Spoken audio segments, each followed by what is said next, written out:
Vandag gesels ons oor 'n instrument wat net so kragtig en potensieel net so gevaarlik soos 'n chirurg se skalpel is. Die verskil? Hierdie een pas in jou sak. Ons praat natuurlik van sosiale media, die nuwe digitale skalpel wat besig is om die wêreld van chirurgie heeltemal te verander. Goed, kom ons spring sommer dadelik weg met 'n vraag wat jou dalk 'n bietjie laat kopkrap. Hoekom op aarde is jou chirurg op Instagram?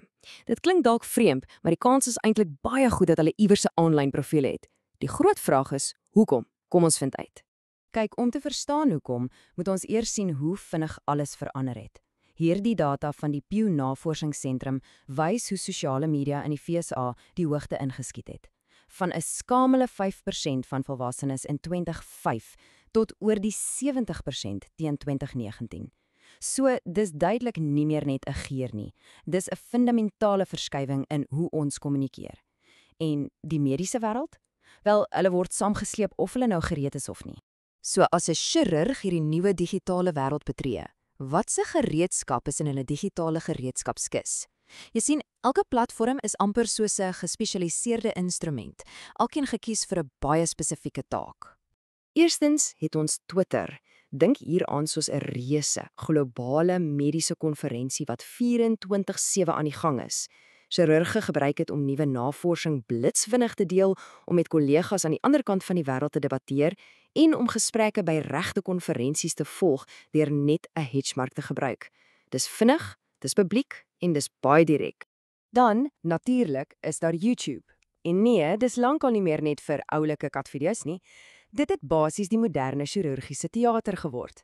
Chirurge laai video's van ongelooflik komplekse prosedures op en dit word 'n kragtige visuele leermiddel vir mediese studente en interns reg oor die wêreld. Volgende is Instagram. Vir daardie spesialiteite wat baie visueel is, soos plastiese chirurgie, is hierdie platform perfek. 'n Enkele, duidelike foto van 'n ekstraal of 'n kort video wat 'n spesifieke tegniek demonstreer, wel, dit skep 'n leerervaring wat woorde alleen eenvoudig nie kan bied nie. En laastens, Facebook. Sy unieke krag lê in die vermoë om private geslote groepe te skep. Vir pasiënte met seldsame siektes of die wat voorberei vir 'n groot operasie, word hierdie groepe 'n absolute reddingsboei. Dis 'n veilige plek om ondersteuning te kry, inligting te deel en 'n gevoel van gemeenskap te vind. So, dis duidelik dat hierdie digitale gereedskap die potensiaal het om ongelooflik baie goed te doen. Dit kan opvoed, dit kan mense bymekaar bring en dit kan selfs help om te genees. Kom ons kyk 'n bietjie dieper na die positiewe kant van hierdie nuwe era in die medisyne. Die voordele is regtig groot. Hierdie digitale skalpel kan chirurgiese opleiding heeltemal omverwerk deur kennis vir almal toeganklik te maak. Dit bemagtig pasiënte deur hulle met mekaar te verbind in ondersteuningsgroepe. Dit kan navorsing oor kontinente heen versnel en dit help chirurge om moderne, meer toeganklike praktyke vir hulle pasiënte te bou. Dink net 'n oomblik hieraan. 'n Eislike 90% van chirurgiese interns gebruik deesdae video's, hoofsaaklik van YouTube, om voor te berei vir operasies. Dis 9 uit 10. Dis nie net 'n klein verandering nie, dis 'n fundamentale verskywing in hoe die volgende generasie chirurge opgelei word. En dit gaan nie net oor die dokters nie, die impak op pasiënte is regtig tasbaar. Studies wys keer op keer dat wanneer pasiënte hierdie aanlyn gemeenskappe vind, dit hulle angs kan verminder en hulle 'n groter gevoel van beheer oor hulle eie sorg gee.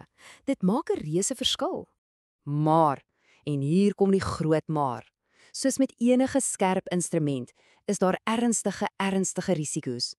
Een klein glipsie met hierdie digitale skalpel kan absoluut verwoestende gevolge hê. En dis waar die gesprek regtig kompleks en uiters belangrik raak. Die allergrootste gevaar, die een wat chirurge snags wakker hou, is 'n sogenaamde HIPAA-oortreding. Eenvoudig gestel, dit beteken om enige inligting te deel wat 'n pasiënt kan identifiseer. Dis nie net oneties nie, dis onwettig en dit kan 'n chirurg se loopbaan in 'n oogwink beëindig.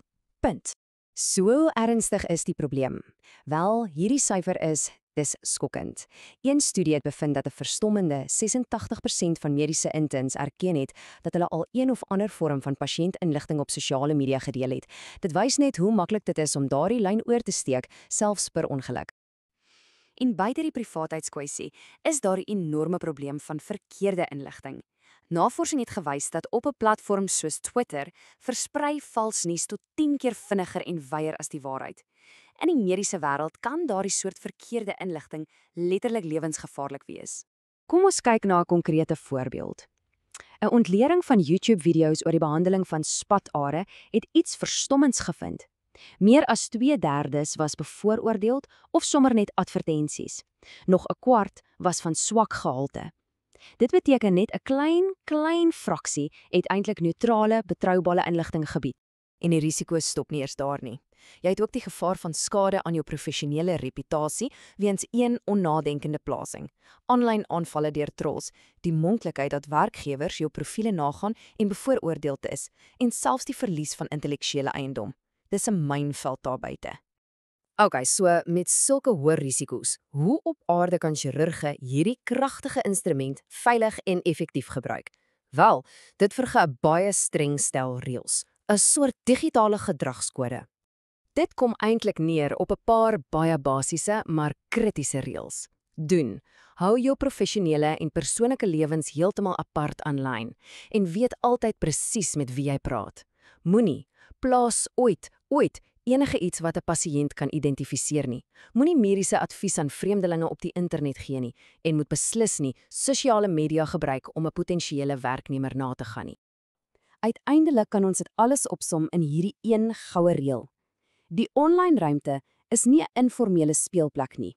Dis 'n uitbreiding van 'n chirurg se professionele praktyk en dit vereis presies dieselfde vlak van sorg, etiek en absolute presisie as die operasieteater self. Kyk, die digitale dokter is nie meer iets van die toekoms nie. Hulle is reeds hier. Hulle is besig om te tweet, te plaas en te deel. Die vraag is dus nie meer of die medisyne gaan verander nie. Dit het reeds. Die vraag is nou dat hierdie digitale skalpel in almal se hande is ons as 'n gemeenskap gereed om seker te maak dit word reg gebruik.